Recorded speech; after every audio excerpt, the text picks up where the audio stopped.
I veri baccari veneziani, le piccole librerie di una volta, le poche attività artigianali gestite nell'autentico spirito della laguna. Tutto ciò che in questi tempi di globalizzazione rimane intriso di venezianità, concetto sfuggente ma riconoscibile, potrà fregiarsi del marchio ideato da Pieralvise Zorzi in collaborazione col portale iVenice e con Venezia.com. Un marchio per sottolineare la specificità di Venezia, la diversità di Venezia dal resto del mondo, ma anche lo stile di vita veneziano a cui speriamo che aderiscano sempre più persone, sempre più nuovi veneziani. Qualsiasi imprenditore, esercente o artigiano voglia ricevere l'adesivo con la A e la V di autentico veneziano intrecciate nei colori della bandiera di San Marco potrà farne richiesta ed esporlo fuori dal proprio negozio, arrivando nel tempo a disegnare una piccola mappa della Venezia che resiste alla disneylandizzazione, per regalare ai visitatori l'esperienza di una città diversa da quella convertita alle logiche del turismo di massa, perché, spiegano gli ideatori dell'iniziativa, la Serenissima non è fatta solo di pietre, ma anche e soprattutto di persone.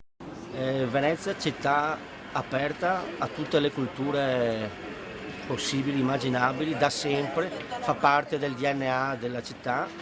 però questo non deve essere a scapito della nostra cultura, perché